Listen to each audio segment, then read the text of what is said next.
आमर पशुधन जागृति अभियान आनुकूल्य आज गुरांडी प्राणी चिकित्सालय परिसर मध्य एक गोबंध्या चिकित्सा शिविर अनुष्ठित होता। एथिरे आमर जिलार प्राय अधिकांश अभिज्ञ प्राणी चिकित्सक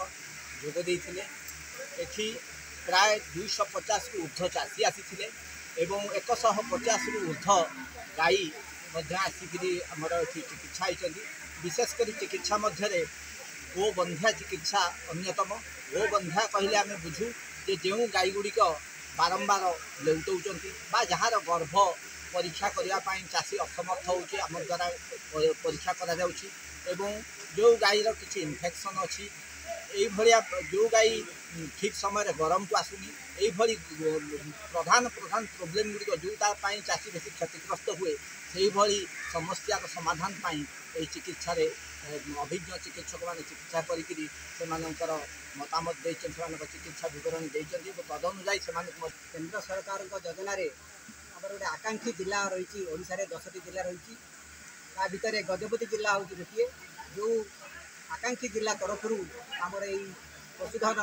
जागृति अभियान कार्यक्रम हाथ को दिखाई चाषी मानकर गोबंध्या चिकित्सा गाई मान गोबंध्या चिकित्सा ता सहित चाषी मान सचेतनता शिविर अनुष्ठित कर चाषी मान 250 रु ऊर्ध्व चाषी भाग लेते सहित 100 रु ऊर्ध्व गाई आमर ये गोबंध्या चिकित्सा शिविर को आज उपस्थान होता ए मुख्य लक्ष्य रही जो चाषी मैंने गोपालन कर क्षीर उत्पादन कर जीविका निर्वाह कर उत्पादन क्षीर उत्पादन अधिक वृद्धि करने सहित जमी आम राज्य में क्षीर उत्पादन वृद्धि कर स्वावलम्बी हो पारे से ये योजना कर जो गाई रखी चाषी भाई मैंने से बहुत समस्या रही विशेषकर जो गोबंध्या रोग सृष्टि फल